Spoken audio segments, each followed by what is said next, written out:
Hi ಎಲ್ರಿಗೂ ನಮಸ್ಕಾರ. ಅಮ್ಮ ಮಾಡಿದ ಅಡುಗೆ ಚಾನಲ್ಗೆ ಸ್ವಾಗತ. ನಾವಿವತ್ತು ಗಟ್ಟಿ ಪೊಂಗಲ್ ಅಂದರೆ ಮೆಡ್ರಾಸ್ ಪೊಂಗಲ್ ಮಾಡ್ತಾ ಇದ್ದೀವಿ. ಸೊ ಬನ್ನಿ ಹೇಗೆ ಮಾಡೋದು ಅಂತ ನೋಡೋಣ. ಒಂದು ಕಡಾಯಿಗೆ 1 ಕಪ್ಪಷ್ಟು ಅಕ್ಕಿ, ಅರ್ಧ ಕಪ್ಪಷ್ಟು ಹೆಸರು ಬೇಳೆನ ಹಾಕಿ ಮೀಡಿಯಂ ಫ್ಲೇಮ್ನಲ್ಲಿ 3 ನಿಮಿಷ ಹುರಿದಿಟ್ಕೋಬೇಕು. ಅದಾದಮೇಲೆ 2ರಿಂದ 3 ಸಲ ತೊಳೆದು 5 ನಿಮಿಷ ನೆನೆಸಿಟ್ರೆ ಸಾಕು. ಈಗ ಕುಕ್ಕರ್ನಲ್ಲಿ ಒಗ್ಗರಣೆಗೆ ರೆಡಿ ಮಾಡ್ಕೊಳ್ಳೋಣ.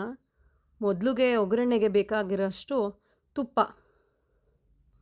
1 ಟೇಬಲ್ ಸ್ಪೂನ್ನಷ್ಟು ಕಾಳುಮೆಣಸು, ಅರ್ಧ ಟೇಬಲ್ ಸ್ಪೂನ್ನಷ್ಟು ಹಿಂಗು, 3 ಹಸಿಮೆಣಸಿನ್ಕಾಯಿ, ಶುಂಠಿ ತುರಿ, ಇದಿಷ್ಟು ಹಸಿ ವಾಸನೆ ಹೋಗೋವರೆಗೂ ಚೆನ್ನಾಗಿ ಬಾಡಿಸಿಟ್ಕೊಳ್ಳಿ.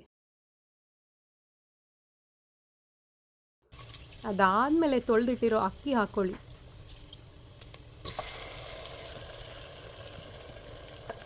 ಐದು ಕಪ್ಪಷ್ಟು ನೀರು ಅಳತೆ ಮಾಡಿ ಹಾಕೊಳ್ತಾ ಇದ್ದೀವಿ ಇಲ್ಲಿ.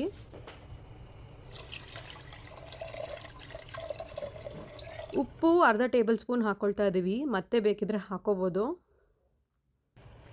ಮೀಡಿಯಂ ಫ್ಲೇಮ್ನಲ್ಲಿ 3 ವಿಸಿಲ್ ಮಾಡ್ಕೊಳ್ಳಿ.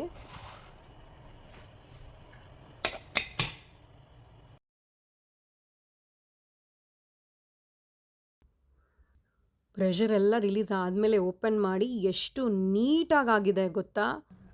ಬರೀ ತುಪ್ಪದಲ್ಲೇ ಮಾಡೋದ್ರಿಂದ ಒಳ್ಳೆ ರುಚಿ ಬರುತ್ತೆ ಇದು. ಈಗ ಇನ್ನೊಂದು ಕಡಾಯಿ ತೊಗೊಳ್ತಾ ಇದ್ದೀವಿ. 2 ಟೇಬಲ್ ಸ್ಪೂನ್ ತುಪ್ಪ ಹಾಕಿ ಒಂದು ಸ್ವಲ್ಪ ಗೋಡಂಬಿ ಹಾಕಿ ಸ್ವಲ್ಪ ಗೋಲ್ಡನ್ ಬ್ರೌನ್ ಆಗೋವರೆಗೂ ಹುರಿದಿಟ್ಕೋಬೇಕು. ಅದಾದಮೇಲೆ ಕರಿಬೇವು ಮತ್ತು 1 ಟೇಬಲ್ ಸ್ಪೂನ್ನಷ್ಟು ಜೀರಿಗೆ.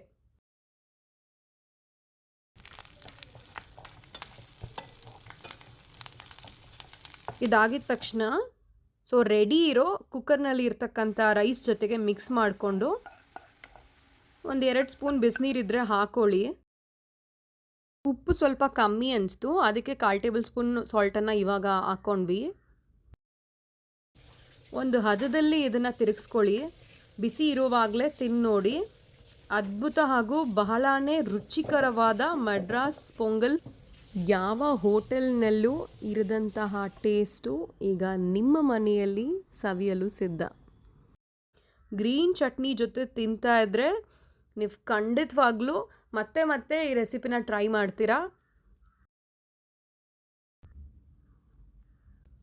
Thank you so much for watching. ಹೇಗಿತ್ತು ಅಂತ ಕಮೆಂಟ್ ಸೆಕ್ಷನಲ್ಲಿ ತಿಳಿಸಿ.